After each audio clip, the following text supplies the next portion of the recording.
Share screen saya kelihatan? Kelihatan. Ya, Pak Heri sudah langsung berselancar. Buder, Mas Hendi, kelihatan? Kelihatan. Bangunan apa, Buder? Bangunan Universitas Atmajaya. Apa, Der? Dung, SMP swasta Santo Thomas. Itu seperti kampus sih. Dari gedungnya kita sudah paham, tahu. Ini apa namanya? Sekolah ini, sekolah ini. Segmennya siapa? Gurunya seperti apa? Nah, ini. Waduh. Ganteng ya?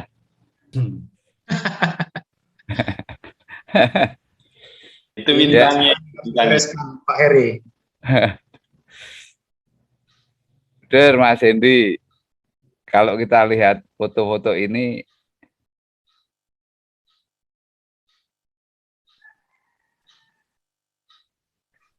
kenapa sih saya buka ini? Kita harus bisa memetakan dalam satu kali melihat sesuatu itu, oh, bukan menilai tetapi memetakannya. Gurunya masih muda-muda,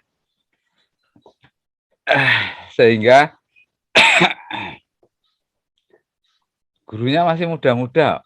Loh ini. Ya, betul. Ini mix, Pak, ada yang sudah lumayan. Oh ya, itu pasti kalau yang lumayan itu sebagai, kalau di Jawa sesepuh gitu. Penyeimbang gitu, Pak ya. Ya, kadang orang muda kan menggebu-gebu liar dan sebagainya. Butuh orang yang sudah menep hatinya. Seperti saya itu kalau di komunitas ya dianggap yang paling menep hati saya. Menep itu mengendap. Wejian. Mas Indi itu ketawa-ketawa terus tuh. Ya, luar biasa Pak Marulam. Tetapi sadarkah berapa lama SMP Santo Thomas menjadi seperti ini? Dan nanti berapa lama SMP Santo Thomas, berapa tahun lagi, 45, 90 tahun ke depan, bangunan itu masih ada enggak bangunannya? Kita berpikir 100 tahun ke depan.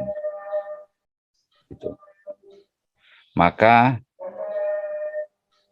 dengan SDM yang luar biasa di Santo Thomas, saya kok sangat yakin Santo Thomas I bisa menggali dalam sekali nilai-nilai yang dihidupi. Dari kata dari Santo Thomas sendiri, kemudian dari para pendiri, nampaknya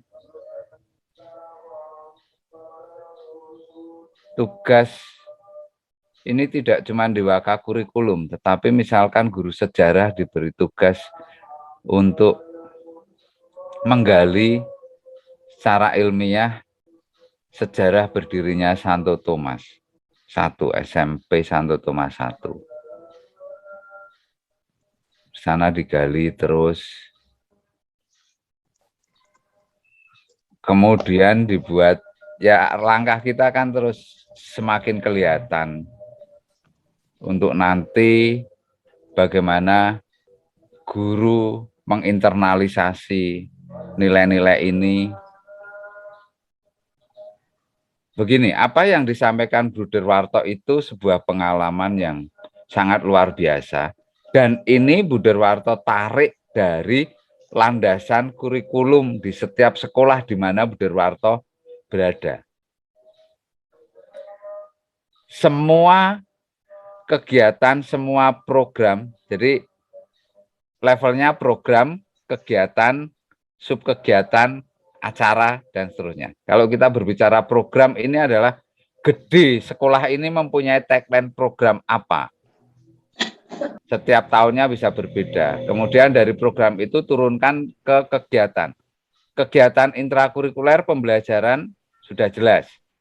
Kegiatan ekstrakurikuler.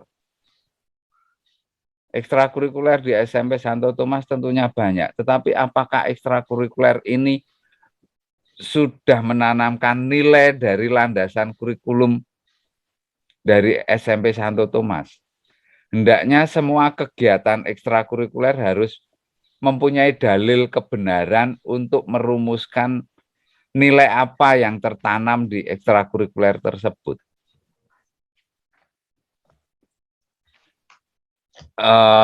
Saya tadi mengatakan, saya pernah diskusi dengan Mas Hendi. Baka kurikulum, Pak Marulam, maaf, disiplin ilmu Bapak apa, Pak? Saya guru agama, Pak. Guru agama. Oke. Nah, ini karena gagal bersaing di sana, jadi jadi guru agama. Pak, luar biasa. Kebanyakan, coba deh, di Yayasan Don Bosco, Waka kurikulum dari eksak kan, Pak? Pada umumnya ini pengecualian saya, Pak. Nah, benar, Pak. Tapi entah disadari atau tidak oleh pengurus yayasan meletakkan Bapak di Waka kurikulum. Kami diskusi dengan Mas Hendi untuk menggali budaya, menggali sejarah. Saya orang fisika 30 tahun ngajar fisika. Dan untung saya sudah insaf jadi guru, Pak.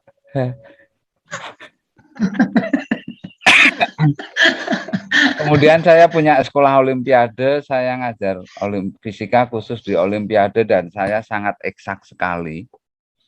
Ketemu dengan Mas Hendi, ketemu Bu Derwarto, ketemu Pak Adi yang orang sosial, terutama itu Mas Hendi, anak muda yang luar biasa.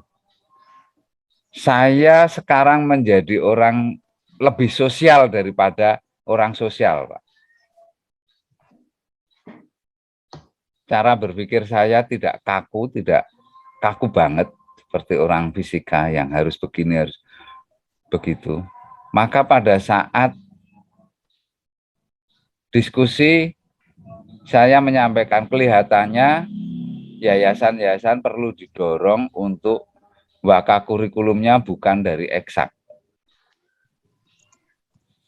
Tetapi permasalahannya adalah rekan-rekan guru sosial itu kalau ketemu dengan angka, suruh ngatur jadwal, suruh menghitung, itu juga nggak mau atau kesulitan dan sebagainya.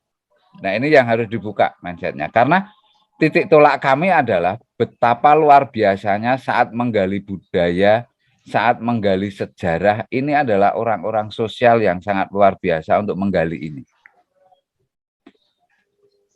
Orang fisika nanti dikasih tugas seperti itu, ketemunya EMC kuadrat.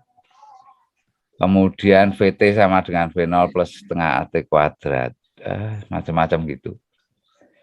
Tapi jika ada orang eksak yang sangat sosial, letakkan itu di kurikulum.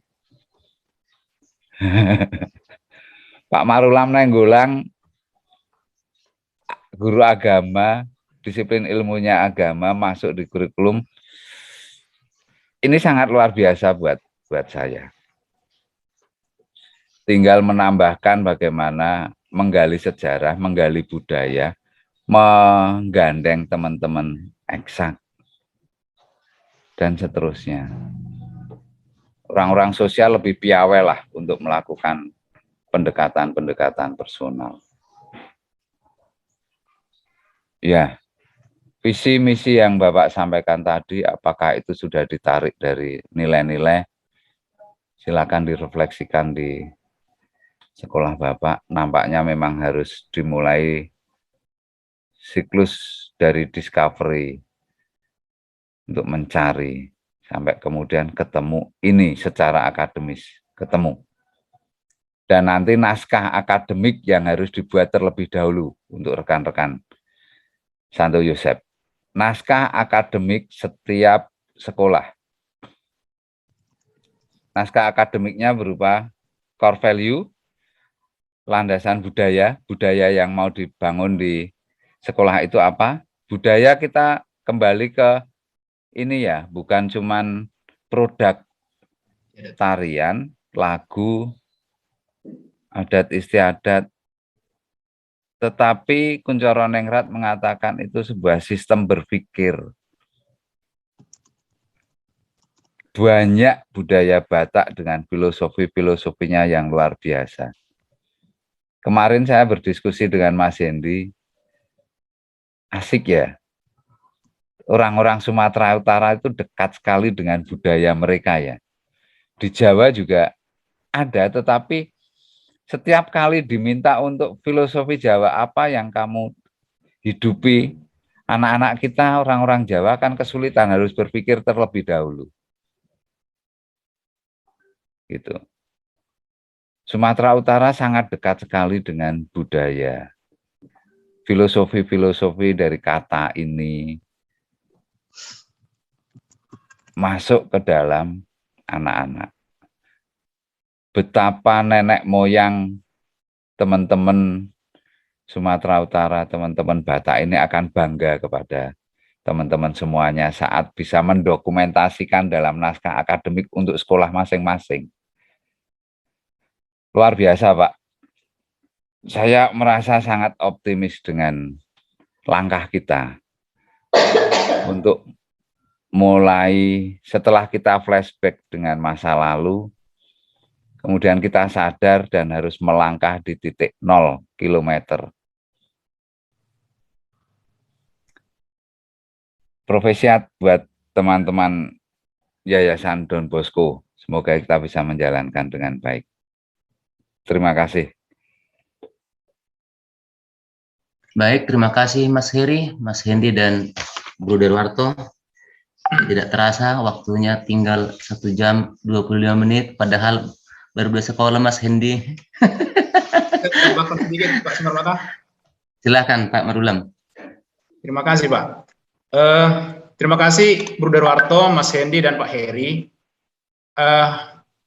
Yang disampaikan mungkin itu rasa bangga, respon Bruder, Mas Hendy, dan Pak Heri, rasa bangga tentang apa yang tadi saya coba gambarkan tentang sekolah kami. Tapi kalau saya ditanya, sebenarnya saya gregetan sebetulnya ini. Gregetan tentang sekolah ini. Ini seperti apa ini mau dibawa ini? Seperti mau bagaimana mau diterbangkan ini? Sampai di mana nanti? Untuk saya sebetulnya masih gregetan. Kita perlu membuat kegiatan-kegiatan konkret yang konstruktif, yang progresif, terutama kepada guru supaya ini bisa berjalan dengan baik. Ini kita terlihat ya, pelangnya masih di atas, benderanya masih di atas. Tapi bendera ini seperti tadi di warning oleh Bruder juga Mas Hendy dan Pak Heri, ini kapan ini akan jungkir balik ini? Kalau nggak disiapkan, benar-benar akan mengecewakan untuk kita, akan hanya tinggal sejarah. Kan kita lihat nanti dalam naskah akademik, dokumentasi seperti itu. Maka saran-saran dari para narasumber kan sangat butuhkan untuk membuat ya naskah-naskah akademik, penelitian ilmiah, dan apapun yang diperlukan untuk mengembangkan sekolah ini. Terutama sebetulnya kalau saya lihat berkaitan dengan sumber daya manusia seperti tadi Pak Heri puja-puji, ya mungkin tampilan di dunia maya seperti itu, tapi di dalam sendiri itu harus banyak hal yang harus dibereskan. Ya, sudah senyum Pak Simarmata. Kita tunggu nanti aksinya, Pak. Terima kasih. Boleh satu kalimat bagi saya? Silakan, boleh. Ya, rumus tata kelola atau manajemen itu gini aja, Pak. Sederhana. Hanya orang hebat yang bisa menjadi, atau hanya guru yang hebat yang bisa menjadi guru di sekolah yang hebat. Ya. Kalau guru kehilangan identitas, kehebatannya, dia akan terlempar, akan nggak kuat, terlempar, atau kalau tidak terlempar, sekolah itu sendiri ia akan hancur karena kehebatan gurunya hilang. Ya. Prinsipnya seperti itu. Nggak ada guru tidak hebat kok menjadi guru di sekolah yang hebat, itu nggak ada. Hanya kehebatannya di mana harus dijaga, dikembangkan, dipelihara. Itu kuncinya. Makasih. Terima kasih Bro Derwarto atas sarannya. Semoga Pak Marula mampu melihat kehebatan dari masing-masing guru di sana. Berikutnya kami berikan ruang virtual ini kepada Ibu Resdina dari SMP Santo Thomas 4. Oke, terima kasih Pak Simparmata. Kedengaran suaranya? Jelas Bu. Jelas ya, oke. Terima kasih Bruder, terima kasih Suster, juga Bapak Pengurus Yayasan Don Bosco, di sini saya lihat Pak Elem Sitohang, dan juga Bapak Ibu Kepala Sekolah dan Wakil Kepala Sekolah. Setelah saya mengikuti POP ini, yang selama ini, Bruder, Suster, saya sudah sangat sedih sebenarnya. Saya baru di SMP Santo Thomas 4 Medan. Dan sekarang ini, apa yang dibicarakan sangat mengena dengan keadaan sekolah saya. Sekolah kami berdampingan dengan SMP Santo Thomas 1 Medan. Berdampingan. Jadi, apa yang diceritakan oleh Pak Marulam tadi mengenai latar belakang semuanya itu sama. Tetapi, kalau tadi SMP Santo Thomas 1 itu raksasa, kami Pak sudah hampir tenggelam. Itulah selama ini sebenarnya sebelum POP ini, saya sendiri sudah sebenarnya mencari dengan Bapak Ibu guru yang ada di sekolah, apa yang mau kita buat untuk membangkitkan kembali SMP Santo Thomas 4 Medan ini. Karena Pak, kalaupun dikatakan pandemi, menurut saya itu tidak menjadi suatu alasan sehingga sekolah tidak ada siswa. Sekarang siswa kami Pak, kelas 7 kami hanya 28 orang. Jadi, sementara yang keluar kelas 9 tahun lalu ada 96 orang. Jadi memang saya sekarang, Bruder, Pak, Suster, sangat memang mengalami apa yang dikatakan jangan tinggal kenangan. Nah, selama POP ini saya ikuti, kami sudah berbincang dengan tim kurikulum yang kami buat di sekolah, walaupun selama ini sebenarnya sedang mencari, tidak banyak yang bisa kami perbuat. Memang setelah berbincang dengan Bapak Ibu guru, kami mencoba untuk mengambil portfolio kami itu di bidang religi dan karakter. Dengan mengingat seperti tadi, maka tadi saya tersenyum-senyum, yang dikatakan itu Dalihan Natolu. Karena apa? Setelah terjadi tatap muka terbatas, memang kami melihat bagaimana karakter anak-anak. Jadi, dengan Bapak Ibu guru di sekolah, kami masih proses apa yang harus kita perbuat.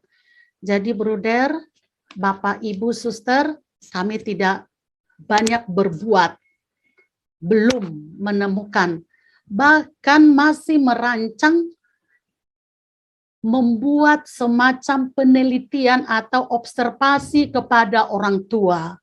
Karena saya sendiri masih baru di sana, saya belum tahu jelas bagaimana latar belakang siswa. Jadi, sedang membuat proses untuk observasi apakah nanti yang harus kami perbuat. Jadi maaf Bapak Ibu juga Bruder, saya tidak bisa banyak mengungkapkan, kami mohon bimbingan. Seperti yang saya katakan tadi, latar belakang memang tidak jauh beda dengan SMP Thomas 1 karena letaknya kami juga sangat berdekatan. Dan guru-guru di sana juga kebanyakan masih guru muda. Setelah kami membahas beberapa mengenai religi dan karakter itu, kembalilah ke nilai kedonboskuan itu. Karena di sana juga yang dibahas masalah religi dan karakter. Jadi Bapak Ibu, mohon maaf kami banyak mendengarlah dulu. Sekian, terima kasih Pak. Baik, terima kasih Ibu Resdina dari SMP Santo Thomas 4. Demikian penjelasannya Bruder Warto, Mas Hendy, dan Mas Heri. Mereka masih dalam tahap perancangan.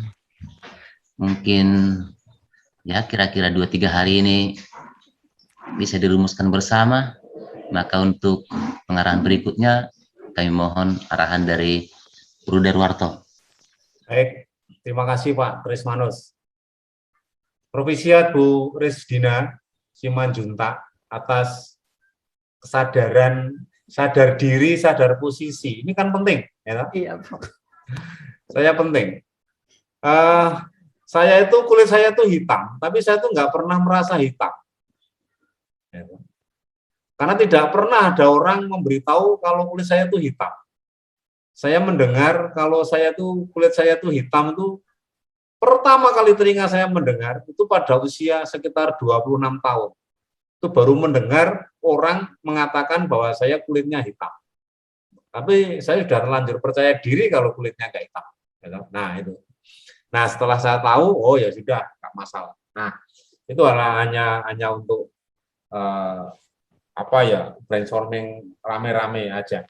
Gini Bu, nggak usah merasa kecil, nggak usah merasa tidak berdaya karena berdampingan dengan SMP Santo Thomas, tempatnya Pak Marulam tadi yang raksasa dengan gedungnya seperti itu nggak usah. Justru hari ini kita itu akan memperkuat diri agar kita itu percaya diri, bisa bernyanyi dan menari sesuai dengan kondisi diri kita, begitu. Kalau saya itu hitam, iya, tapi saya nggak merasa minder kok saya berada di antara orang yang kulitnya putih-putih, ya toh. Karena nggak ada orang lain yang mempersoalkan kalau diri saya itu hitam. Nggak pernah saya dipersoalkan, nggak pernah saya diolok-olok kalau kulit saya hitam. Nggak pernah. Itu tadi saya katakan. Umur 26 tahun baru pertama kali telinga saya mendengar kalau kulit saya hitam. Nah, kalau saya mempersoalkan diri dengan kulit saya yang hitam, apa gunanya wong? Saya mau tidur, mau mandi, mau jalan-jalan, mau pesta ya ditemani oleh kulit saya yang warnanya hitam ini kan. Nah, maksud saya Ibu Resdina dan teman-teman harus percaya diri dengan kondisi yang ada. Tidak usah bersenandung seolah-olah dirinya seperti SMP Santo Thomas yang raksasa tadi. Nanti ditertawakan orang, nggak usah. Bersenandunglah sesuai dengan kondisi dirinya sendiri. Bawalah anak-anak juga bersenandung dengan kondisi mereka.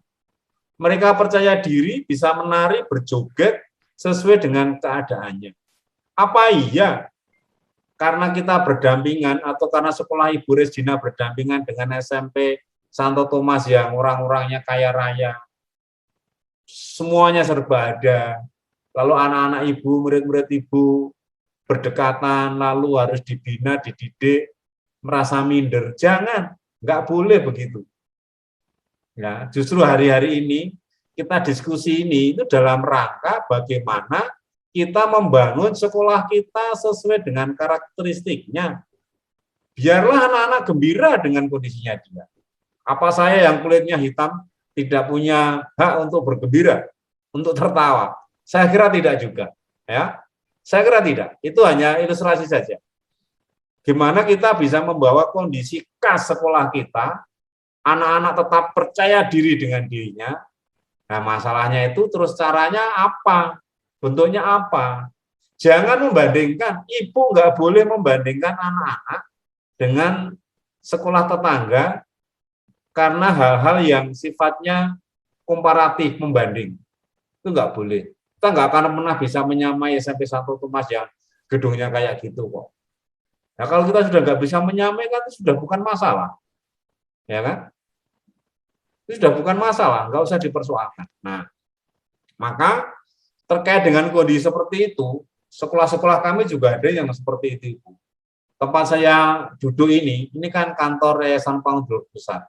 Di kantor ini, di Kupeng, dikelilingi oleh 2 TK, 2 SD, 1 SMP. Nah, karakteristiknya TK Santo Bernardus persis di depan kantor sekolah. Itu juga sekolahnya orang-orang menengah ke atas di Kota Semarang. Orang kaya-kaya macam-macam. Kalau hari-hari masuk, sekolah ini macet-cet karena semua mengantar anak-anaknya naik mobil. SD Bernardus, muridnya ya lumayan, 900-an.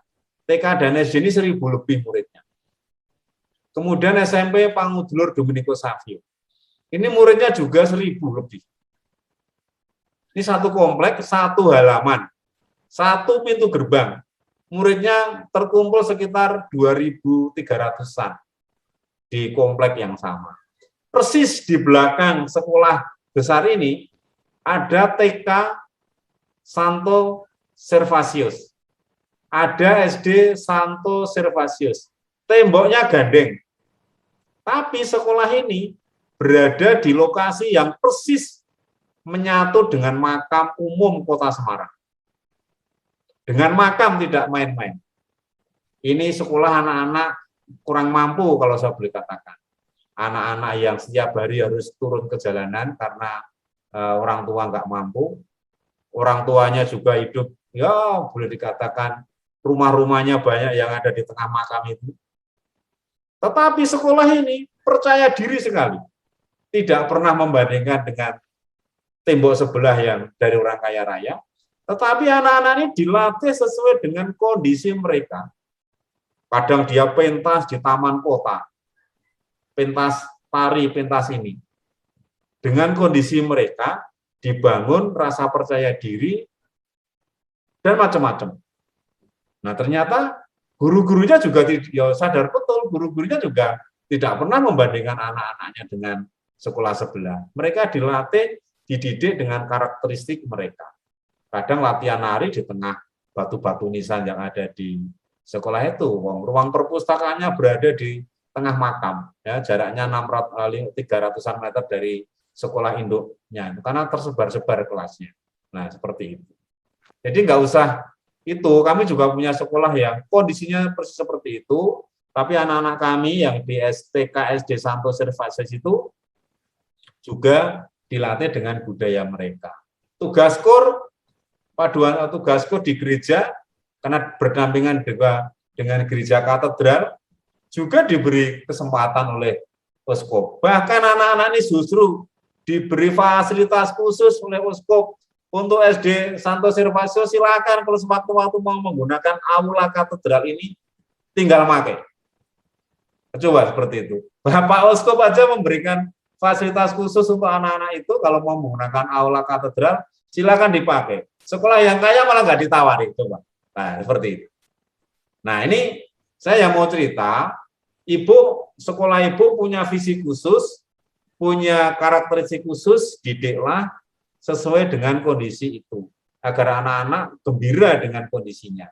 Tidak perlu gembira itu dengan membandingkan aku sama dengan tetanggaku atau lebih baik dengan tetangga saya. Kalau kita mendidik anak dengan komparatif membandingkan seperti itu, kayaknya agak kesulitan. Kita lebih banyak kecewanya nanti, malah menyakitkan. Tapi bagaimana kita tetap kompetitif dengan kondisi yang ada dalam diri kita masing-masing. Itu komentar saya, Bu. Tetap semangat, nggak usah melihat sekolahnya Pak Marulam yang gedungnya menjulang tinggi. Ya, seperti itu. Kondisinya sendiri-sendiri, kehadirannya punya fungsi sendiri-sendiri. Terima kasih. Baik, terima kasih Bruder, Mas Hendy dan Mas Heri. Masih ada 4 sekolah lagi, sementara waktu tinggal 65 menit. Masih ada saran atau mungkin bisa kita lanjut ke yang lain supaya... Lanjut aja Pak. Lanjut dulu Lanjut, Pak. Pak. Baik, nanti terima kita kasih saksikan. Mas Hendy. Baik, demikian Ibu Risdina. Oke, Pak. Berikutnya kami persilakan dari Budi Murni 1, Bapak John Sawal Sinaga atau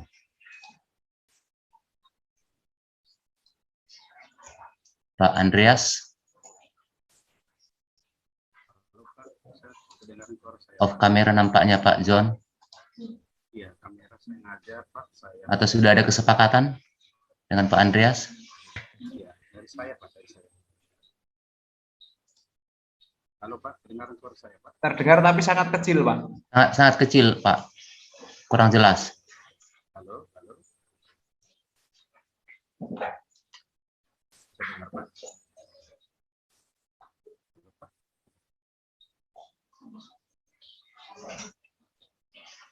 Halo Pak, ini sudah 100% loh Pak suaranya. Halo Pak. Menunggu diperbaiki, nanti dilanjut saja dulu. Harap bersabar Budi Murni 1. Kita lanjutkan dengan SMP Budi Murni 2. Silakan Pak Marihot Situmorang. Halo Pak, bisa dengar Pak? Ya, halo, Halo. dengar Bruder, Mas Heri dengar. Dengar. Jelas Pak, jelas Pak Pak. Marihot dengar kami. Oke, Mohon maaf, terima kasih. Mohon maaf Pak sebentar. Rismani, Budir, dan Bapak Ibu sekalian, karena ini sudah mau pukul 12, kita doa malaikat Tuhan dulu. Bagaimana? Silakan Bu. Oke. Bapak Krismanus bisa memimpin kita dalam doa malaikat Tuhan. Dipersilahkan. Saya pimpin besok bisa Mbak. Oh ya, silahkan Budir. Mari kita berdoa malaikat Tuhan. Dalam nama Bapa dan Putra dan Roh Kudus. Amin. Maria menerima kabar gembira dari malaikat Gabriel Bahwa ia mengandung dari Roh Kudus. Salam Maria, penuh rahmat, Tuhan sertamu. Terpujilah engkau di antara wanita, dan terpujilah buah tubuhmu Yesus. Santa Maria, Bunda Allah, doakanlah kami yang berdosa, sekarang dan waktu mati. Amin. Aku ini hamba Tuhan. Terjadilah padaku menurut perkataanmu. Salam Maria, penuh rahmat, Tuhan sertamu. Terpujilah engkau di antara wanita, dan terpujilah buah tubuhmu Yesus. Santa Maria, Bunda Allah, doakanlah kami yang berdosa ini, sekarang dan waktu kami mati. Amin. Sabda telah menjadi daging, Dan tinggal di antara kita. Salam Maria, penuh rahmat, Tuhan sertamu. Terpujilah engkau di antara wanita, dan terpujilah buah tubuhmu Yesus. Santa Maria, Bunda Allah, doakanlah kami yang berdosa ini, sekarang dan waktu kami mati. Amin. Doakanlah kami ya Santa Bunda Allah, supaya kami dapat menikmati janji Kristus.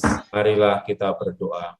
Ya Allah, karena kabar malaikat kami mengetahui bahwa Yesus Kristus putramu menjadi manusia. Curahkanlah rahmat-Mu ke dalam hati kami, supaya karena sengsara dan salibnya Kami dibawa kepada kebangkitan yang mulia, sebab Dialah Tuhan dan pengantara kami. Amin. Dalam nama Bapa dan Putra dan Roh Kudus. Amin. Terima kasih Budir Warto. Dipersilahkan untuk dilanjutkan Bapak Krismanus dan Budir Bapak Ibu sekalian. Baik, kami persilahkan Pak Marihot. Sebelumnya bolehkah saya usul Pak? Silakan Mas Hendy. Usul karena ini masih ada beberapa sekolah. Nanti mohon maaf sebelumnya kita bicara tentang apa yang sudah dikerjakan, hal-hal baik apa, dan apa yang sudah kita refleksikan. Kurang lebih satu sekolah 10 menit ya. 10 menit kalau boleh kurang ya. Kalau maksimal 10 menit, tapi kalau boleh kurang. Supaya nanti semua bisa kita tanggapi. Mulai dari Bu Krisdina tadi sampai nanti yang terakhir. Oke, baik Mas Hendy. Ya, gitu Bapak. Terima kasih. Silakan Pak Marihot, hanya 10 menit. Oke. Iya. Mas Hendy udah batasi nih, padahal banyak sekali yang mau disampaikan Mas Hendy, Bruder Warto dan Bruder Heri. Karena ada batasan ini, maka secepatnya akan saya sampaikan. Yang pertama, sejak kami mengikuti POP ini, khususnya dari SMP Budi Murni 2, Medan, sangat-sangat tercerahkan bagaimana cara supaya sekolah kami dapat menjadi idola sesuai visi misi di sekolah kami, idola masyarakat, dan bisa melanjut ke sekolah yang unggul atau yang diminati anak-anak. Itu harapan kami. Maka ada sedikit perbedaan dengan Pak Marulam tadi, raksasa di tengah kota. Kalau Budi Murni 2 bisa saya katakan raksasa di pinggir kota, Mas Heri. Dan juga Bruder Warto dan Bruder Heri. Kenapa saya katakan seperti itu? Di antara sekolah-sekolah yang berada di sekitar kami sudah sangat menjamur. Ada 10 sekolah swasta yang berada di sekitar kami. Dan syukur kepada Tuhan dan mungkin kerjasama yang solid di stakeholder di SMP Budi Murni 2, kami pikir sampai akhir tahun ajaran kemarin kami masih bisa menolak murid. Artinya target kami tercapai. Nah, untuk peningkatan khususnya di bidang kurikulum ini, program Luber literasi unggul dan berkarakter, memang kami sadari belum ada penelitian khusus tentang bagaimana kami meningkatkan kualitas intern yang berhubungan dengan Luber. Bagaimana ini menjadi unggul. 3 hal ini yang menjadi titik tolaknya adalah budaya. Budaya dalam hal ini kami sungguh-sungguh ingin membuat suasana sekolah kami menjadi benar-benar disenangi oleh masyarakat. Nah, sebelumnya, seperti yang disampaikan tadi oleh Bruder Heri, ada rasa prihatin sekali dengan sekolah-sekolah Katolik. Dan itu sangat benar. Menurut hemat saya, tahun 2003 sejak digulirkannya Sisdiknas, Undang-Undang Nomor 20 itu, kami sudah sangat-sangat kacau. Saya pribadi kacau karena di sekolah kami, karakter dari sekolah Katolik itu luar biasa berbeda dengan yang umum. Ketika Sisdiknas ini digulirkan, kami pikir ada kesetaraan, ada kebersamaan bahwa sekolah negeri hampir sama dengan sekolah swasta, khususnya Katolik. Saya pribadi sangat rugi menurut saya. Kenapa? Karena Katolik itu sekolahnya tidak bisa disamakan dengan negeri. Zaman dulu saya tahu banyak orang tidak mau ke negeri, khususnya di kota-kota, demi masuk ke sekolah-sekolah Katolik. Ya, guru-guru juga dulu yang PNS tidak mau ketika dia menang di PNS, tidak mau melanjutkan menjadi PNS. Malah dia memilih ngajar di Katolik. Berarti bisa saya simpulkan output sekolah Katolik itu tidak selevel dengan negeri. Apa yang mereka kejar secara umum memang outputnya adalah terjadi siswa yang benar-benar berkualitas. Keluaran sekolah Katolik itu sangat dikagumi oleh masyarakat. Nilai yang ini saya pikir memang harus kita perjuangkan. Harus kita perjuangkan. Kami dari UNIK kami selalu berusaha membuat terobosan-terobosan. Contoh, di sekolah kami motonya adalah semua mendidik dengan hati. semua mendidik dengan hati. Harapan kami di sekolah semua adalah guru. Menjadi teladan, baik kelas per kelas paralel maupun kelas senior kepada kelas adiknya, karyawan, para guru, satpam, semua stakeholder di sekolah kami usahakan menjadi pendidik. Nah, jadi dengan moto ini yang selalu kami dengungkan, maka ada kesadaran kepada setiap individu bahwa dia adalah mendidik. Nah, kami pikir sejak kita mengikuti kegiatan ini, di mana budaya tadi yang menjadi titik tolaknya sangat relevan, hanya untuk kami jadikan ini masuk ke kurikulum, memang seperti yang disampaikan Pak Marulam tadi, atau Ibu Bersemanjuntak dari San Thomas 4, belum ada penelitian khusus apa yang harus kami lakukan. Namun dalam perilaku dan perbuatan kami sehari-hari, kami berupaya mengadaptasikan budaya lokal dengan sekolah. Artinya, beberapa undangan dari luar misalnya, kami berusaha tunjukkan jati diri sekolah budi murni itu ada di tengah-tengah masyarakat. Kami terlibat dengan lingkungan misalnya, kalau terjadi gotong royong oleh lurah, nah kami tunjukkan bahwa kami bagian hidup sosial dari lingkungan itu. Ini menjadi beban ke depan memang, tentu dengan bantuan Pak Krismanus, yayasan, serta semua yang dalam konsorsium ini, kiranya bisa saling bekerja sama. Harapan kami supaya ke depannya dapat kami mewujudkan cita-cita kita untuk membangun sekolah Katolik, khususnya dalam Yayasan Don Bosco. Ini mungkin yang bisa saya sampaikan Pak Krismanus, semoga bermanfaat. Terima kasih. Baik, terima kasih Pak Marihot. Saya kira kita lanjut dulu ya, Bruder, Mas Hendi dan Mas Heri, kepada Pak John Sawalemen Sinaga dari BM1. Kami persilakan.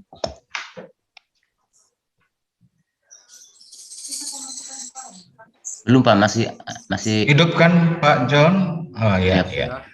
Bisa kedengaran Pak? Oke. Ya, sudah Kedengaran. Sedang Ya. Pak. Oh, sedang saja ya. Oh iya. Baik, bisa saya lanjutkan Pak ya. Saya coba untuk memaparkannya. Terima kasih kepada kita semua dan juga kepada Bruder dan Bapak Ibu sekalian. Kami atau saya dari Sekolah SMP Budi Murni 1. SMP Budi Murni 1 ini terletaknya di Kota Medan, dan saya harus katakan bahwa siswa-siswi atau orang tua yang menyekolahkan anaknya di sekolah kita ini adalah berbagai macam jenis pekerjaan. Ekonomi orang tua boleh dikatakan hanya dari menengah ke bawah.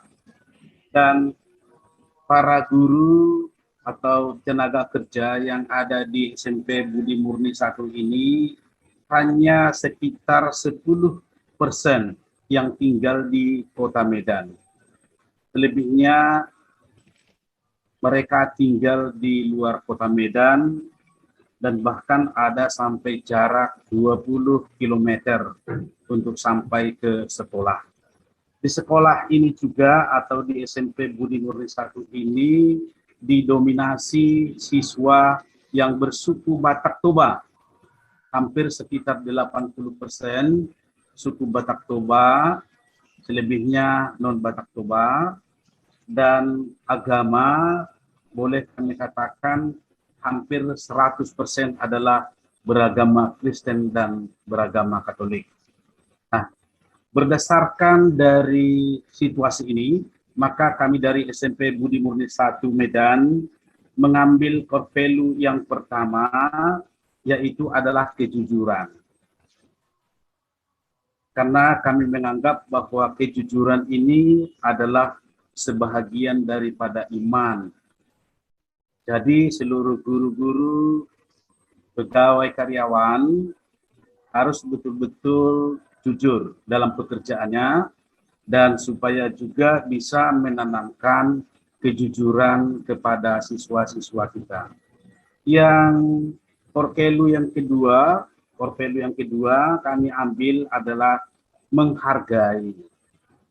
Ya, karena melihat dari berbagai jenis pekerjaan dan juga suku tadi, maka kita ambil core value yang kedua adalah menghargai, agar mereka saling menghargai satu sama lain, tidak saling mengejek, terutama antara orang yang memiliki ekonomi menengah terhadap ekonomi yang di bawah atau sebaliknya.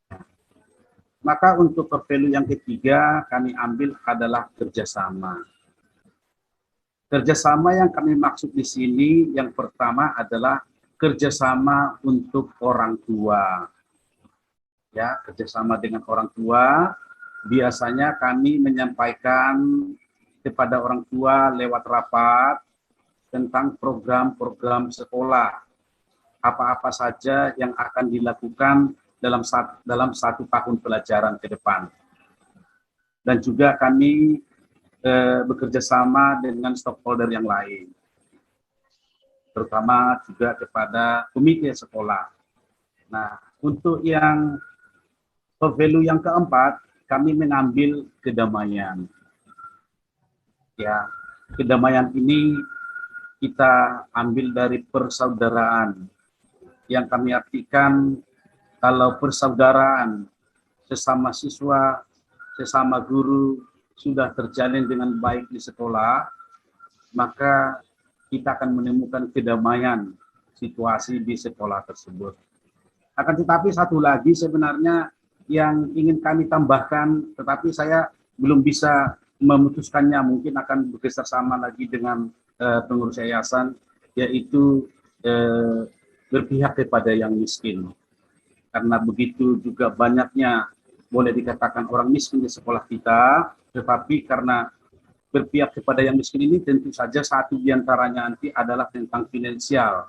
Dalam hal finansial yang kami maksudkan adalah tentang uang sekolah.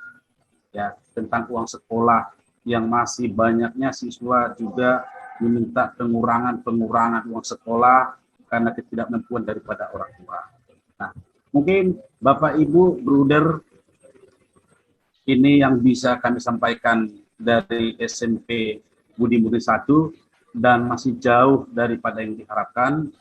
Nanti saya dengan Pak Andreas Ginting beserta dengan teman-teman guru yang ada di SMP Budi Murni 1 akan lebih menyempurnakan lagi tentang core value yang ada di SMP Budi Murni 1. Demikian Pak Krismanus Semarmata, saya kembalikan. Terima kasih.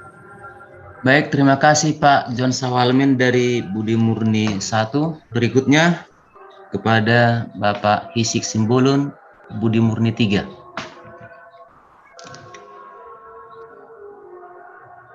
Volumenya. Ya.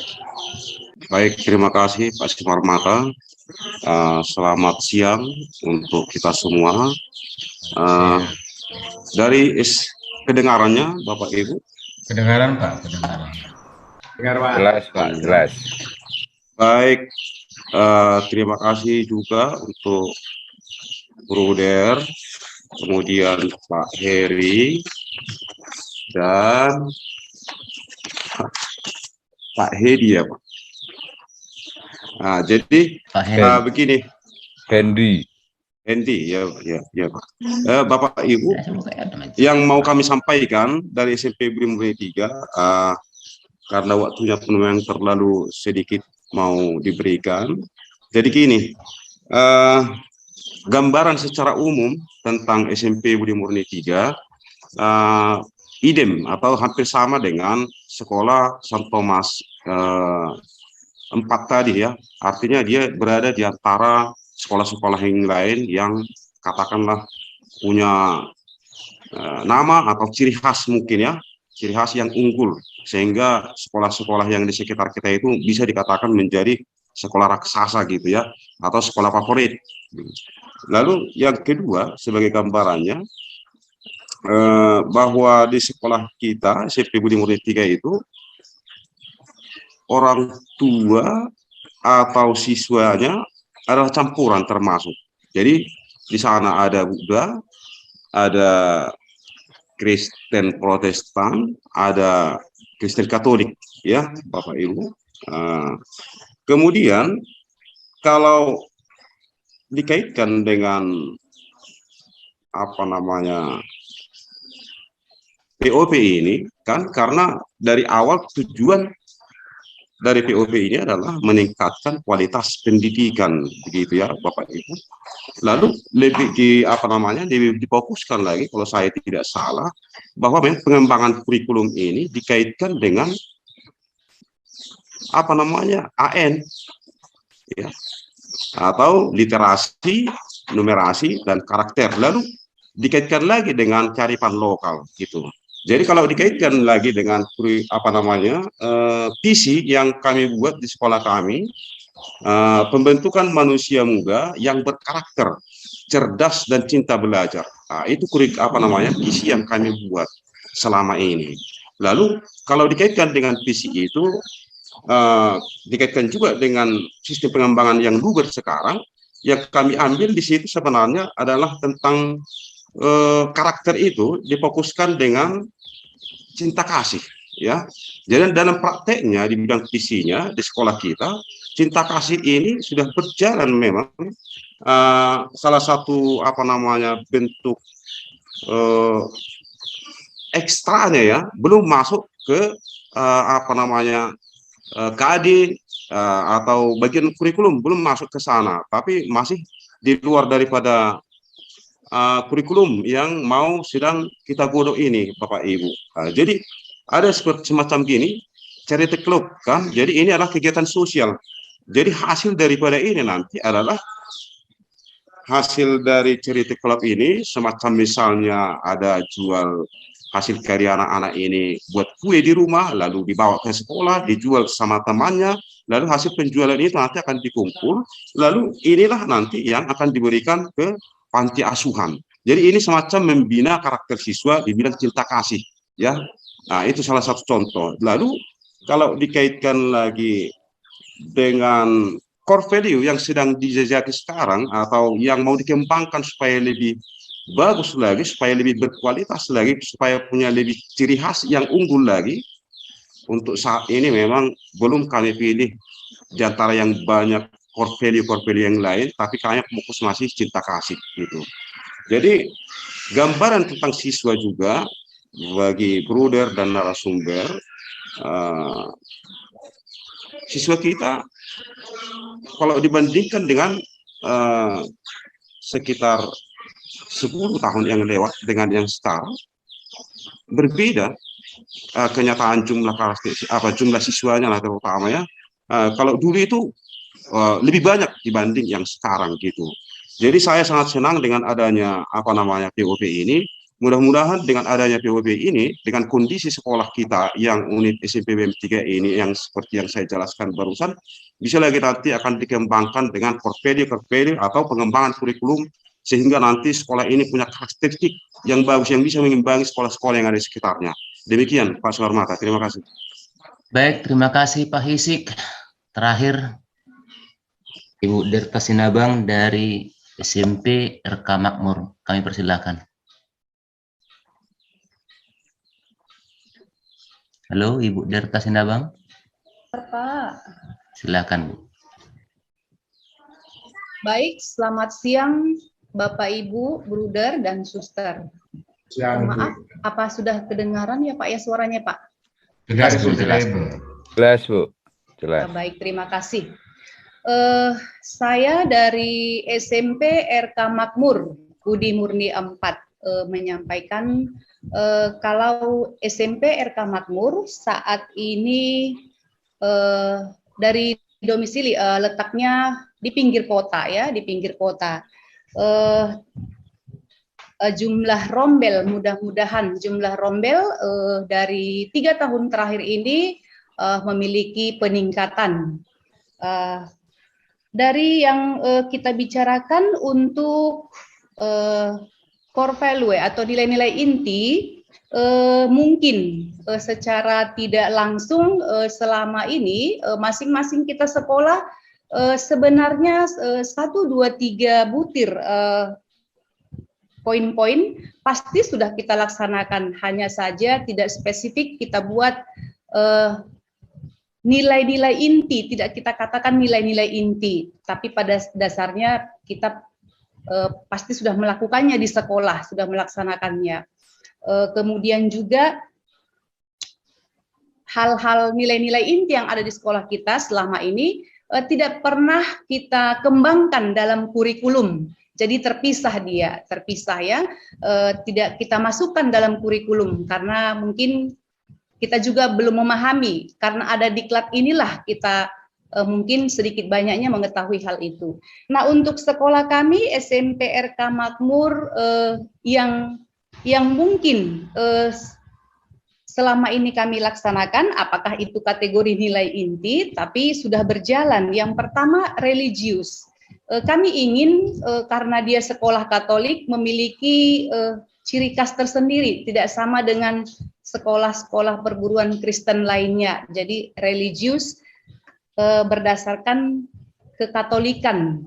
Jadi itu sekolah kami 80% itu memang Protestan, 80% religius. Yang kedua, disiplin. Kami usahakan, kami tampilkan disiplin. Kami mencoba memunculkan kembali, karena saya juga mendengar ciri khas sekolah Katolik katanya itu dulu disiplin. Nah, jadi itu juga kami coba untuk beberapa tahun terakhir ini, disiplin kami kembalikan lagi nilai-nilai dari itu. Kemudian juga mengenai kejujuran. Jadi hal sekecil apapun kami berusaha menanamkan kepada si siswa untuk terbuka, menyampaikan hal-hal yang benar, kejujuran. Nah, kemudian juga mandiri, tanggung jawab, dan peduli lingkungan. Jadi itu semua kami terapkan. Peduli lingkungan apalagi. Peduli lingkungan ini dibuat jadwal gitu ya untuk di sekolah. Kegiatan Bangkolat, pengembangan sekolah sehat. Kemudian itu setiap akhir bulan, khusus 1 hari, di hari Sabtu itu selalu dibuat kebersihan lingkungan. Nah, jadi secara garis besarnya nilai-nilai inti itu sebenarnya tidak kita sadari sudah kita laksanakan di sekolah kita, hanya kita tidak mengetahui kalau itu adalah nilai inti dari sekolah kita dan belum kita masukkan ke dalam pengembangan kurikulum kita. Nah, dengan adanya diklat ini kami berharap nantinya sekolah kita akan memiliki ciri atau kekhususan tersendiri setelah kita membuat core values di sekolah atau yayasan kita. Nah, barangkali itu yang bisa saya sampaikan. Terima kasih. Baik, terima kasih Bu Derta, Bu Darwarto, Mas Hendi, dan Mas Heri. Sudah disampaikan tadi dari Budi Murni 2, raksasa agak ke pinggir sedikit, terlibat dengan masyarakat, kegiatan aktif antara sekolah dengan masyarakat sekitar. Budi Murni 1, kejujuran, menghargai, kerjasama, kedamaian, berpihak kepada yang miskin, dengan sumber daya, dengan kondisi peserta didik Kristen dan Katolik. Budi Murni 3 hampir mirip dengan SMP Santo Thomas 4. Jumlah siswa mengalami penurunan, kemudian siswanya berasal dari multikultur. Lalu RK Makmur, mereka sudah menerapkan dalam keseharian, cuman belum secara spesifik dan belum dibuat di dalam naskah akademik. Jika nanti digali apa yang menjadi nilai luhur di sekolah itu atau kekhasan mereka, kita yakin mereka akan mampu melaksanakan dan sekolah itu punya ciri tersendiri. Demikian Bruder Warto, Mas Hendy dan Mas Heri, untuk pengarahan, bimbingan, dan selanjutnya kami serahkan kepada Bruder Warto lebih dulu. Terima kasih. Terima kasih Pak Krismanus terkait dengan 1, 2, 3, 4 kepala-kepala terakhir yang sudah berbagi tadi. Komentar umum, saya kira seperti yang sudah saya sampaikan tadi, kita harus optimis, percaya diri dengan sekolah kita masing-masing. Itu yang akan dibangun, semangat yang akan dikembangkan dalam POP ini. Kita jangan terjebak mengembangkan sekolah yang dikedepankan membandingkan sekolah yang lain. Kalau kita membandingkan, sifatnya untuk menuju atau memotivasi diri. Ya, bukan pertama-tama untuk sama dengan sekolah-sekolah yang hebat-hebat itu. Kemaslah, kelolalah sekolah kita sesuai dengan ciri khas di mana sekolah kita hadir. Kami atau seperti yang di sekolah Suster, Buder, Bapak Ibu semua, masing-masing sekolah kan punya visi juga. Yayasan masing-masing juga punya visi. Kami juga begitu. Karena sekali lagi, kehadiran sekolah di tempat tertentu pasti punya maksud tertentu. Jadi visi awalnya ini yang harus kita coba, kita rawat, kita pelihara, kita dorong agar tidak kehilangan jati dirinya. Begitu. Itu komentar saya. Sehingga kita sekali lagi harus optimis, harus kreatif dengan kondisi kita masing-masing. Itu aja komentar saya. Terima kasih. Terima kasih Bruder Warto. Berikutnya Mas Hendy, kami persilakan. Ya, terima kasih Pak Krismanus Sumarmata. Bapak Ibu, ketika saya membuat pendekatan budaya dan budaya sekolah, membuat modul dan materi, saya menemukan sebuah buku yang berjudul, nanti saya kirim ke Pak Krismanus Sumarmata supaya bisa di-share, supaya tidak yang lain tidak, kalau di Google Classroom, supaya ini kan kita jenjangnya jelas, karakteristiknya jelas dari sekolah-sekolah mana itu kan diversifikasinya jelas. Lalu ada buku berjudul Every School is a Great School. Jadi nanti saya di kolom chat, nanti saya kalau misalnya jaringannya bagus saya kirimkan. Jadi apa yang kita tanamkan dalam organisasi penggerak itu masing-masing sekolah mempunyai kekhasan, mempunyai karakteristik, mempunyai keunggulan yang dapat kita tawarkan. Untuk Ibu Risdina tidak perlu merasa putus asa itu, ya, karena Ibu sendiri seorang pendidik ya. Dari SMA sudah diajari untuk menjadi guru. Kemarin Ibu sudah merasakan bagaimana perbedaan yang dari keguruan, guru-guru yang memang dari keguruan dan sekarang bagaimana. Saya merasakan bahagia ketika kemarin Ibu berpisah. Saya masih mempunyai idealisme seorang pendidik.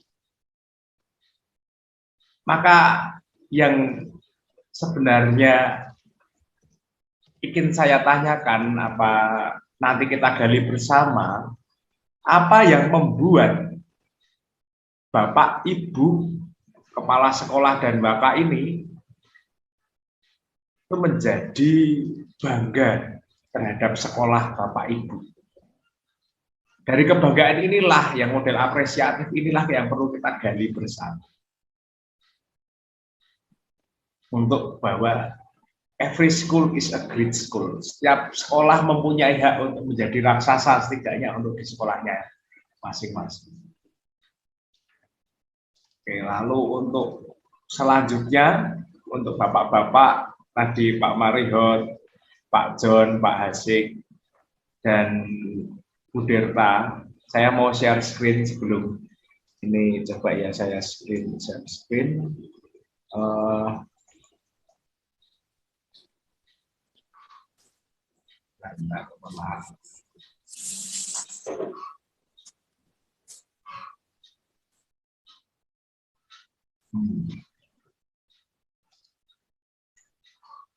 Ini dokumentasi dimensi ide. Kita mau mendokumentasikan ini untuk Bapak Ibu semua ya, Suster. Apa yang kita tagihkan di FGD 1 ini, kita mengumpulkan hal-hal baik yang sudah ada dan perlu kita kembangkan di sekolah kita.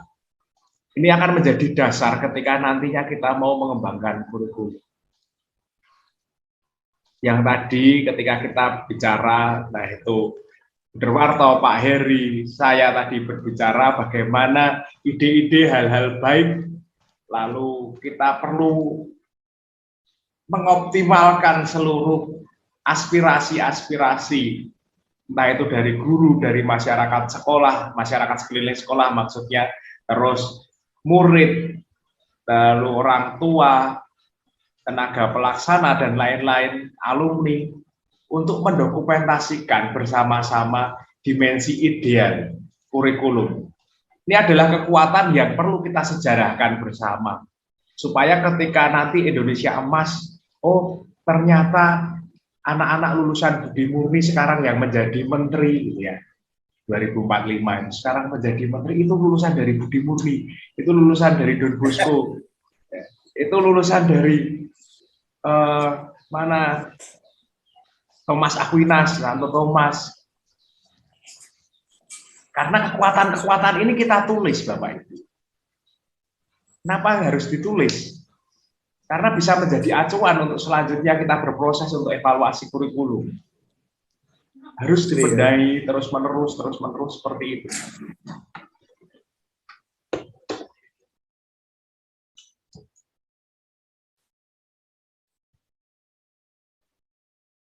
Ya, maka untuk ini, untuk naskah akademik ini mohon dicatat bersama, kita mau bertolak bersama dari kehidupan nyata sekolah. Kita sadar pasar seperti tadi yang dikatakan Derwarto, kita mau bidik kemana sih? Bagaimana aspek orang tua, masyarakat di sekitar sekolah, peserta didik kita yang masuk, lalu dari suku mana, latar belakang kehidupannya seperti apa. Yang kedua, kita gali nilai-nilai inti, baik itu dari kongregasi maupun dari keuskupan. Tadi kita bergerak bersama, kalau sekarang lagi sinode, kita mau kongres pendidikan. Bagaimana ini nilai-nilai inti ini berpengaruh dalam kehidupan nyata di sekolah-sekolah kita yang akan kita angkat menjadi kurikulum sekolah.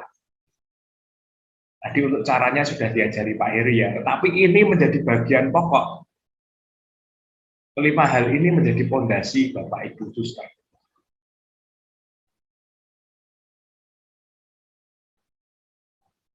Lalu dinamika masyarakat bagaimana?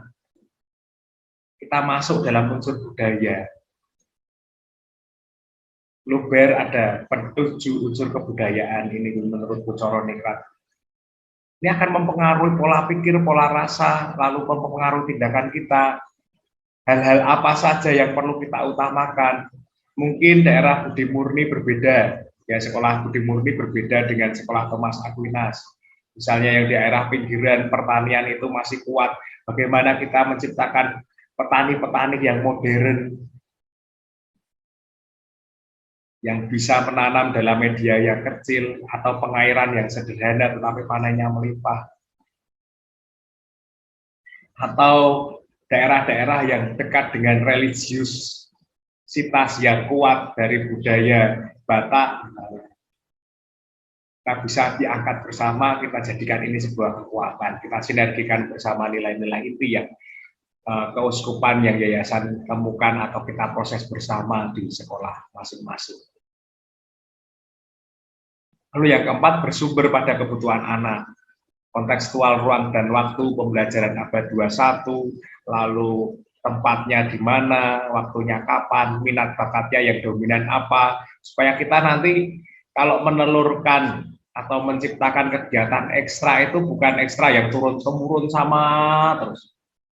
tapi disesuaikan dengan kebutuhan anak masa kini. Lalu perkembangan psikologis anak dan kebudayaan kultural kita bicara soal apa. Dan ini yang juga penting adalah berdasarkan pengalaman kurikulum sebelumnya. Jadi ada pijakan untuk evaluasi.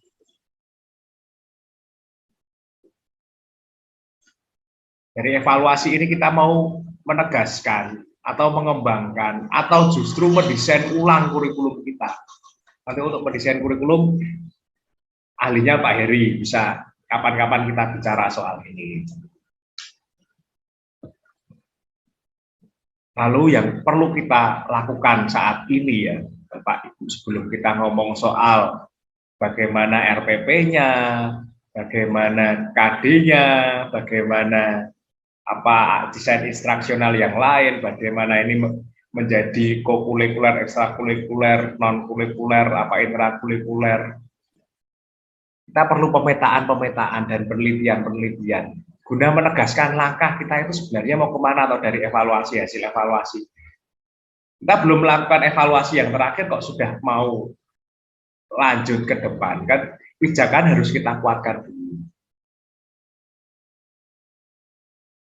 Lalu kita ingat lagi landasan kurikulum, spiritualitas, nilai-nilai inti, sosiologis, antropologis dalam modul pendekatan budaya dan budaya sekolah kita petakan, dan kebijaksanaan atau falsafah, ilmu pengetahuan, teknologi dan seni, lalu psikologis.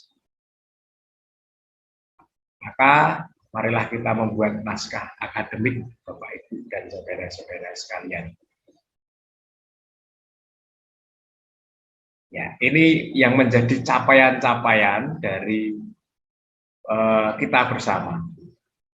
Untuk FGD 1 ini, akhirnya kita mendokumentasikan dimensi ide, kekayaan-kekayaan, bahwa setiap sekolah adalah raksasa. Ya, setiap sekolah adalah raksasa. Itu saja Bapak, Ibu, dan jangan mudah merasa gagal dan putus asa. Ya, kan ada pepatah yang bilang, sasitongna molo dipa habisno jatah gagalmu, olo dang olo hoikon hasea. Kita habiskan jatah gagal kita, supaya kita besok berhasil. Dong Pak, Mas Hendy ya. Hebat ya Pak. Saya ini juga googling soalnya. Tidak, saya meleset-meleset tadi. Tolong diulang sekali lagi Pak. Jangan, saya malu. Sudah, ini diulang Mas Hendy, diulang. Ulang bingung. Ya barang. Kesempatan ya Mas. Ya, begitu saya menyemangati dengan itu Bapak Ibu. Terima kasih banyak. Mas Hendy. Gimana Pak? Pak Sitohang meminta diulang. Oh, kalau diulang nanti malu saya Pak. Udah Pak.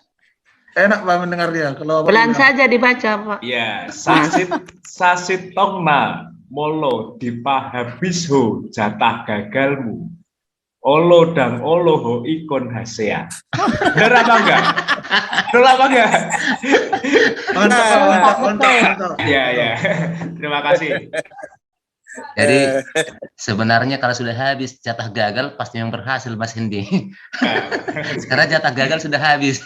Itu salah satu falsafah pendidikan ya. Kita punya kekayaan-kekayaan luar biasa. Inilah yang akan kita ungkapkan. Ayo negara lihatlah kami. Ya, dunia lihatlah kami. Ini ada kebudayaan unggul. Kita mau diajak tahan uji, tahan banting, keuletan di sini. Dengan kata-kata ini. Begitu saja Bapak Ibu, dan terima kasih banyak. Baik, terima kasih Mas Hendy. Terakhir Mas Heri.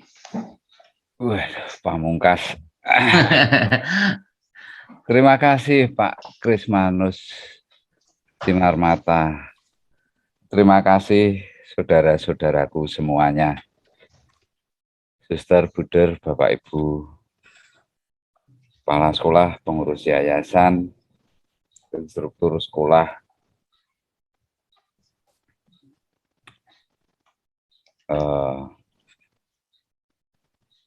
di balik ini semua, karena tadi waktu saya menampilkan website dari SMP Santo Thomas berapa tadi itu ya Pak? Santo Thomas 1. Thomas 1. Saya yakin dan percaya dan ternyata ada sedikit tertawa dari Pak Marulam dan Pak Krismanus. Ya baik di luar di dalamnya bagaimana kita juga. Itu yang ingin saya garis bawahi adalah di manajemen yang paling sulit adalah manajemen SDM, manajemen sumber daya manusia. Itu yang paling sulit. Manusia tidak akan pernah puas. Manusia selalu mencari keinginan dan kenikmatan karena itu sudah kodratnya. Dan pada saat kita FGD 1 ini, segala sesuatu hal baik yang disampaikan di ruang virtual ini. Namun demikian, saya berharap untuk mencapai keseimbangan, ada hal yang kurang baik yang ada di diri kita, agar kita tidak terperosok pada kesombongan dan kepungahan kita.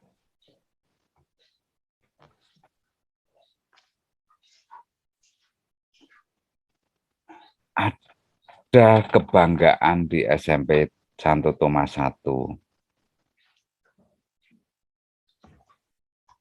Ada keminderan di SMP Santo Thomas 4. Ada kebanggaan di SMP Budi Murni 2, raksasa di pinggir kota. Ada kegundahan dengan Sisdiknas 2003. Tetapi kita tetap harus melangkah dan pertanyaan refleksi yang harus kita jawab, harus dijawab ke depan.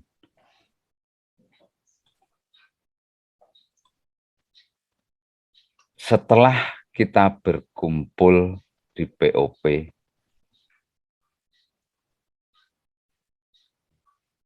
jejaring kekuatan kita, bagaimana kita bentuk untuk pendidikan Indonesia.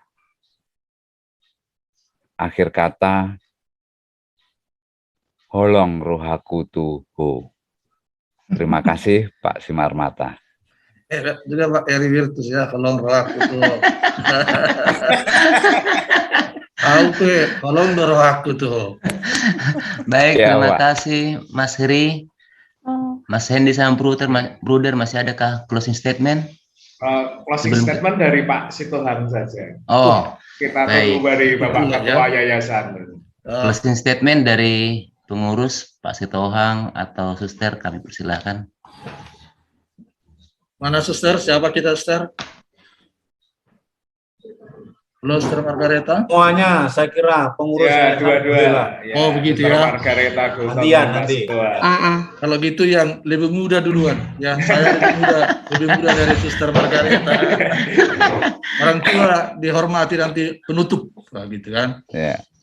Baik, pertama terima kasih kepada Tuhan kita bisa bertemu dalam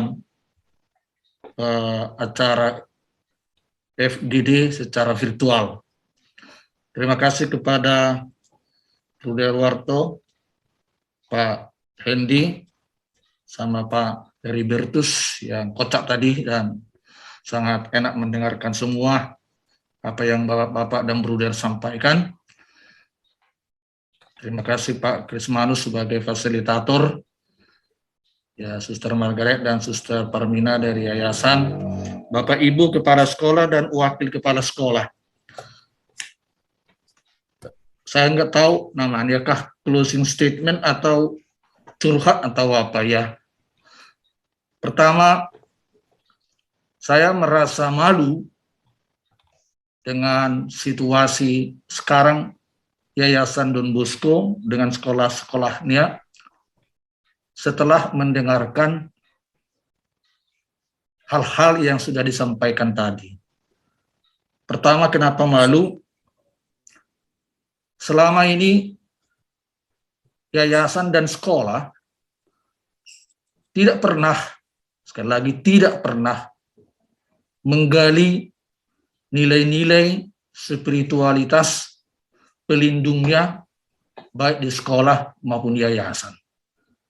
Kebetulan saya mantan guru dan mantan kepala sekolah di Don Bosco ini, dan sekarang pengurus yayasan. Saya tahu persis semuanya itu, bahwa kami tidak pernah menggali itu. Jangankan menggali, membicarakannya pun tidak. Membicarakannya pun tidak. Maka kami melaksanakan kegiatan pembelajaran selama ini, boleh dikatakan sesuai dengan pimpinan, sesuai dengan kepala sekolahnya, boleh dikatakan seperti itu. Hampir kami lost dari suatu panduan yang standar mengelola sekolah ini, apalagi dikaitkan dengan nilai-nilai tadi. Memang ada nilai-nilai yang ditanamkan, itu masih sifatnya umum. Ada yang disiplin lah, yang jujur lah, yang bertanggung jawab, belajar keras. Itu hal-hal yang umum, dan mungkin karena itu menjadi suatu tradisi Katolik selama ini, maka seolah-olah kami hanyut di situ saja, tidak move on dia. Maka ada satu kebiasaan dalam diri kami, kalau sudah banyak muridnya, udah hebat lah itu. Kalau apalagi banyak uang masuk dari murid-murid itu. Kalau sudah dipancangkan pelang sekolah Katolik, wah sudahlah itu, cukuplah itu, nanti akan banyak murid kita. Jadi boleh dikatakan berjalan secara tradisional, bahkan mungkin konservatif. Tidak pernah memberikan sesuatu yang baru, seperti tadi dikatakan bahwa setiap sekolah punya kebutuhan sendiri. Tadi Bu Darwarto mengatakan itu. Misalnya SMP Santo Tomas I itu raksasa. Bagaimana dia menunjukkan keraksasaannya ke masyarakat, itu belum nampak. Ya, dari segi nilai-nilai tadi ya, dari segi intelektual, dari akademisnya, memang bagus. Dan itulah selalu dikejar-kejar selama ini. Kalau sudah bagus akademis, sudah cukuplah itu. Nilai-nilai sepertinya ditinggalkan. Jadi, kalau dibandingkan tadi dengan sekolah yang lemah tadi, kenapa mereka merasa minder dan lemah? Karena mereka ingin seperti raksasa tadi. Jadi sebenarnya pelanduk mau menjadi raksasa kan nggak mungkin. Raksasa juga kalau seperti pelanduk dia ya udah salah. Ya raksasa lah. Pelanduk ya pelanduk lah. Nah tapi tunjukkanlah bahwa Anda pelanduk. Kira-kira begitu saya tangkap tadi. Galilah apa kebutuhan anak, apa yang bisa dijual dari sana, nilai-nilai apa yang apa ditonjolkan, itulah Anda, kira-kira begitu saya tangkap. Lalu pernah pengalaman saya juga sebagai kepala sekolah, di satu komplek ada 2 SMA, ini kebetulan SMA yang masuk Bandingka. Ada satu SMA yang luar biasa prestasi akademisnya, luar biasa. Hampir belajar terus-menerus. Lalu ada sekolah SMA yang satu lagi, kegiatannya luar biasa, kegiatan ekstrakurikuler, kegiatan-kegiatan perayaan-perayaan, bahkan sekolah ini melakukan field trip, melakukan live-in, tapi sekolah yang satu tadi tidak. Nah, lalu ada orang bilang, kenapa sekolah ini tidak seperti yang di sana katanya. Lalu kepala sekolahnya menjawab, itulah segmen kami. Market kami ini, market mereka itu. Nah, itu juga saya tangkap dari Bu Derwarto dan Bapak Hendy dan Pak Heribertus. Memang mari kita tunjukkan diri kita, percaya diri kita. Lalu, apa kebutuhan anak-anak kita itu? Apa kebutuhan sekitar kita? Nah, jadi inilah mungkin pesan yang sangat bagus kepada kami, Pak. Mudah-mudahan, bukan mudah-mudahan, saya yakin para kepala sekolah menangkap pesan itu untuk nanti akan kami coba atau mereka coba menggali apa yang mereka butuhkan.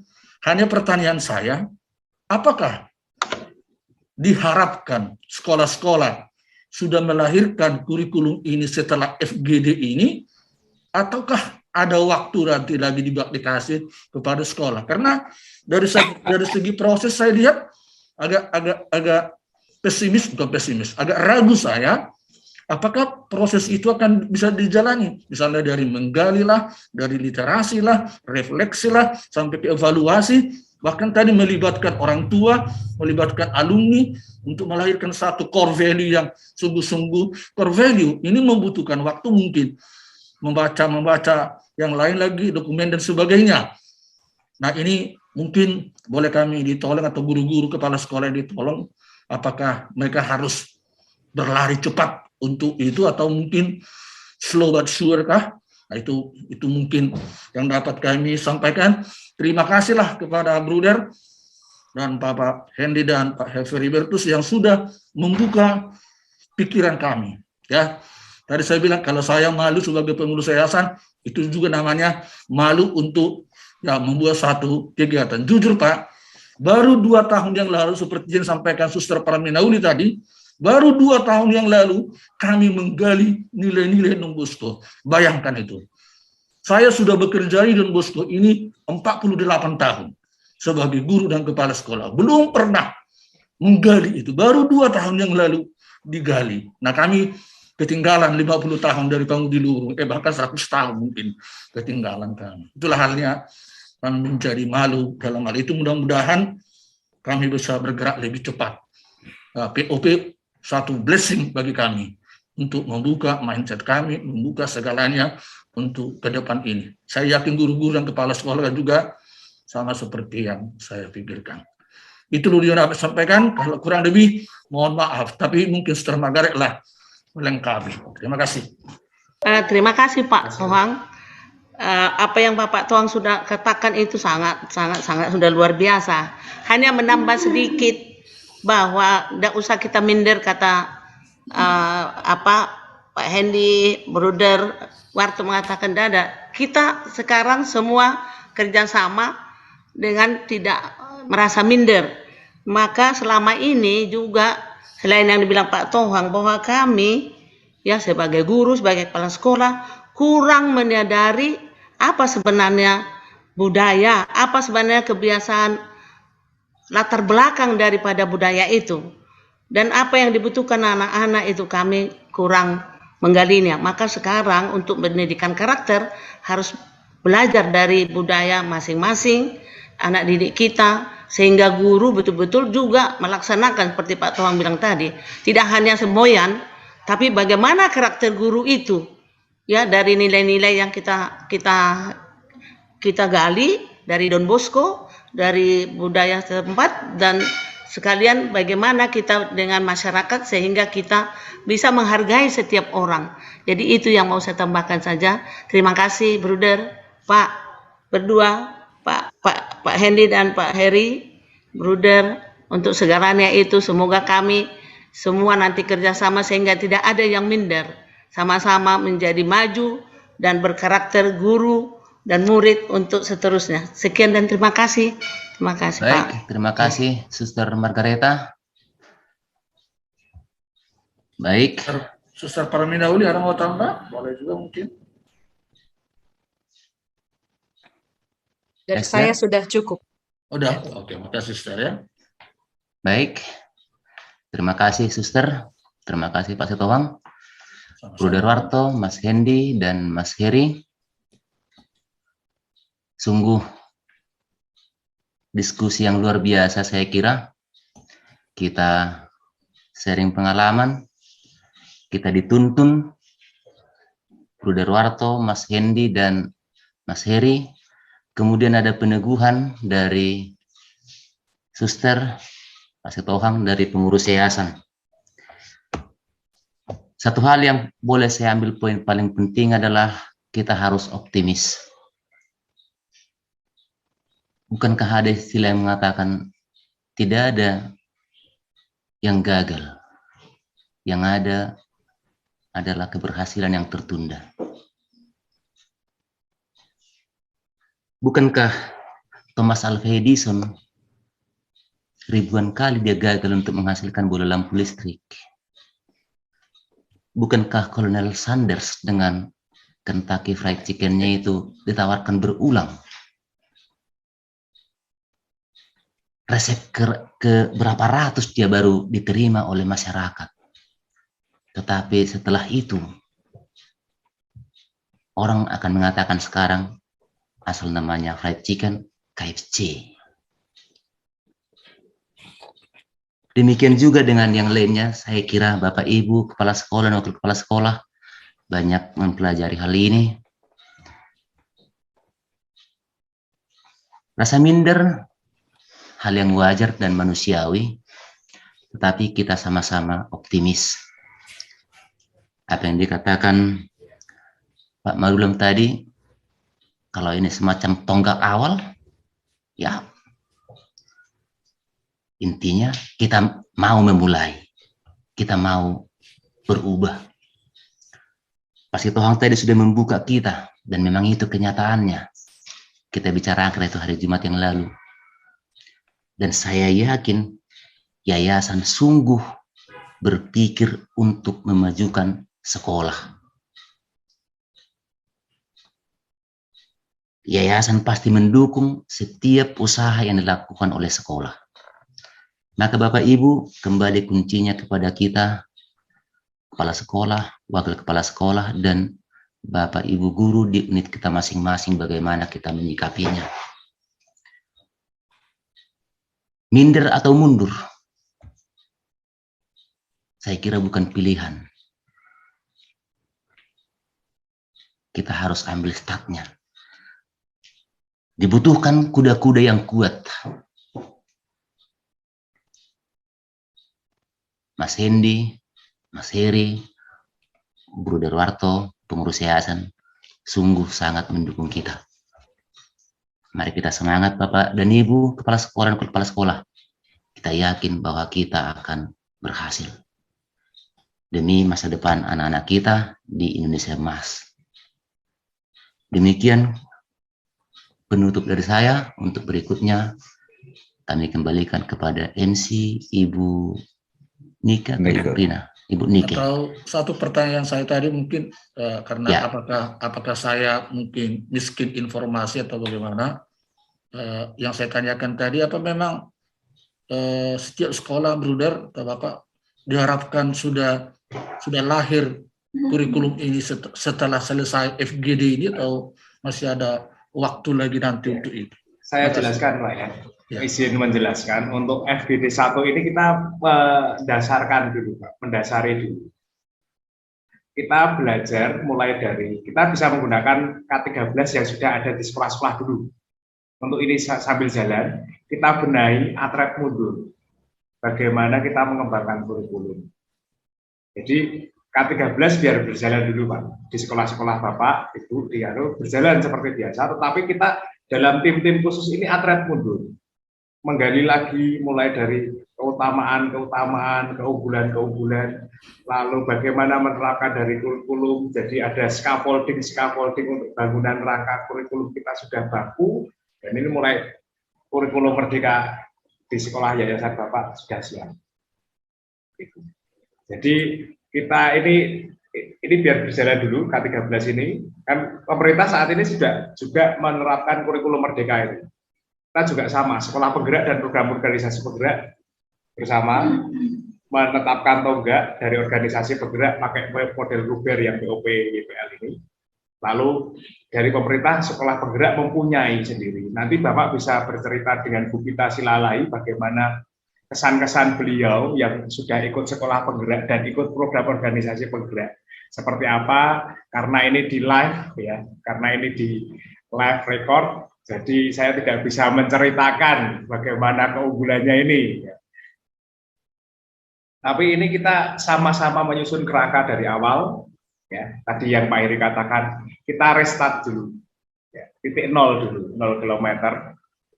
Apa sih tonggak-tonggaknya supaya langsung lincah, gitu, kan. Cepat jut, belum merdeka. Begitu Mas Ituang. Jadi di akhir FGD 1 kita menegak, membuat landasan akademik atau kajian ilmiah dulu yang tadi, itu memetakan sekolah dulu supaya nanti seperti kita menabung, kita sudah ada hal-hal baik yang kita siapkan dulu sebagai fondasi. Begitu kira-kira Bapak. Mungkin ada tambahan dari Pak Heri dan Derwarto. Sedikit saja. Ya. FGD 1 targetnya adalah naskah akademik.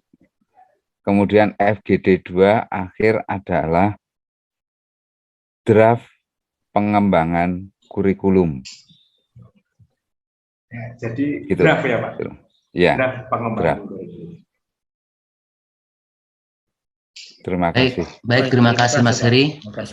Tambahan Pak Sitohang, di SMP Santo Thomas 1 ada 2 orang guru penggerak, Ibu Lasmaria Samosir dan Ibu Hernita Sitompul. Ya. Di Antonius Bangun Mulia juga ada seorang guru penggerak di sana. Kita bisa mendapatkan informasi dari mereka nanti mengenai hal itu Pak Sitohang. Tapi yang kami lihat nanti sepertinya diajak, Pak. berjalan biasa. Iya, Mas Heri. Baik, terima kasih. Berikutnya kami kembalikan kepada Ibu Nika. Oke, terima kasih kepada Bapak Krismanus Simarmata. Feedback. Oh, feedback sebentar. Oke. Mohon maaf, ada feedback. Terima kasih Bapak Krismanus Simarmata yang telah menjadi moderator dalam kegiatan FGD hari ini. Terima kasih kepada para narasumber, Bu Derwarto, Pak Hendi, dan Pak Heri yang telah mendampingi kita dari tadi jam 9 sampai jam 1, dan semangat dari peserta dan narasumber ini sangat dirasakan di sini dan membahagiakan sekali. Tepuk tangan buat kita semua. Kita harus semangat gitu ya. Oke, untuk biar semakin semangat, saya minta tolong untuk open mic semua, open video semua. Silahkan. Operator bisa tayangannya galeri saja, biar kita bisa mengenal satu sama lain. Silahkan open mic semua, Pak Heri open mic, Dina open mic, semua open mic. Ya. Yang ya saya toh. open malah bukan mic ya. Oh, apa nih ya? Open minded. Oh. Ya, masih ada beberapa yang masih belum open mic. Mau diapakan ini? Wah, mau diapakan? Disayang-sayang dong. Mau difoto. Kalau nggak kenal kan nggak sayang gitu katanya. Sudah kenal aja nggak sayang-sayang kok. Oh gitu. Harus dibiasakan berarti. Behavioristik ya. Ya. Biasaan. Sambil menunggu panitia sudah. Oke, sudah. Nanti saya akan putarkan satu lagu dan nanti semua ikuti gerakan saya. Nanti yang pertama kita latihan dulu ya. Nah, oke, siap. Saya akan setelkan lagu. Ikuti gerakan. Luper, luper, luper, literasi unggul berkarakter. Yes! Ulangi ya, ulangi. Oke. Caranya gimana? Kelihatan gerakannya nggak? Agak jauh. Bunika agak jauh. Sudah kelihatan belum? Berdiri dikit. Agak jauh. Berdiri. Gini aja. Mungkin bisa di ruang sebelah yang agak jauh Bunika. Oh gitu ya, sini aja. Oke, yuk tim panitia. Nah, spotlight.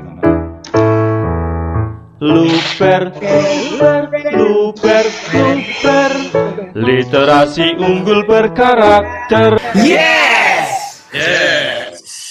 Hanya yes. Gini nih. Luber,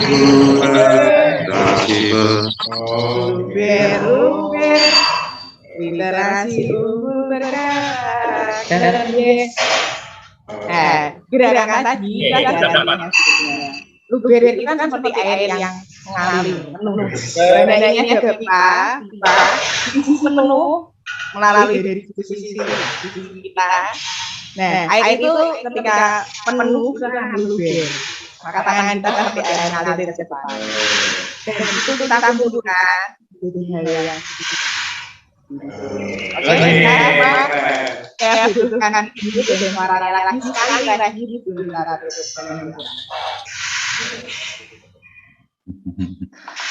Oke, terima kasih ya. Bisa sebentar supaya nggak pikir.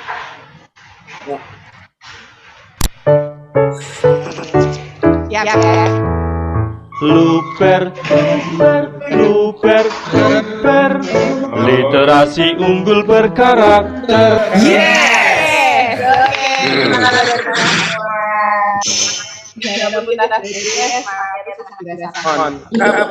Mbak Nike. Gimana? Gimana? Oke, sudah cukup. Terima kasih untuk semuanya, untuk kebersamaan kita. Kita akan lanjut ke sesi 2 nanti. Untuk menutup sesi pertama ini, mari kita berdoa. Sesi kedua kelompok yang berbeda loh, Mbak. Ya, nanti sesi kedua kelompok yang berbeda. Yang kelompok ini selesai. Oke, ya betul. Terima kasih telah melengkapi ini ya. Hari Rabu, Mbak Dike. Ya, betul. Nanti sampai jumpa lagi hari Rabu. Untuk menutup hari ini, saya mohon bantuannya untuk Bapak Andreas Ginting untuk memimpin kita dalam doa.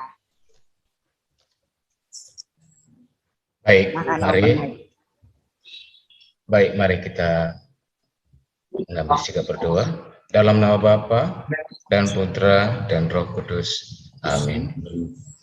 Allah Bapa yang baik, terima kasih banyak atas penyertaan-Mu, atas bimbingan-Mu sehingga pertemuan kami pada FGD yang pertama ini dapat terselesai dengan baik. Banyak yang harus kami lakukan ya Allah. Kami mohon kepadamu bimbingan-Mu, penyertaan-Mu untuk kami semua.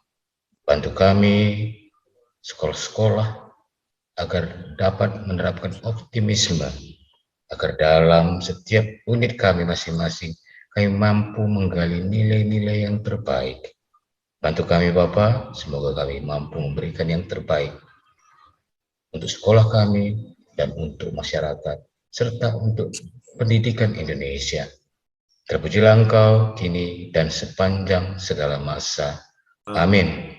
Dalam nama Bapa dan Putra dan Roh Kudus. Amin. Terima kasih semuanya. Terima kasih banyak. Izin Terima kasih Bruder. Terima kasih Pak. Bapak Ibu, sampai jumpa hari Rabu. Sampai jumpa.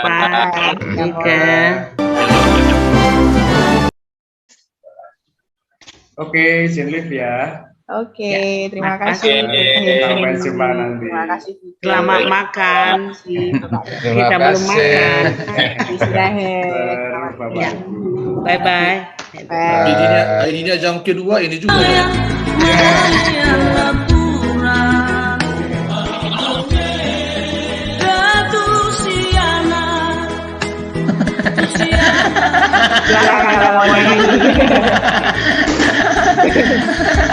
Coba.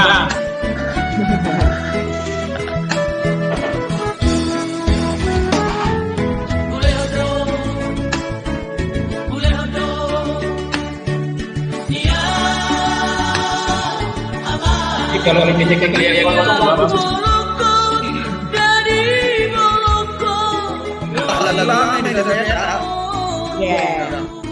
sekali ya, bagus sekali.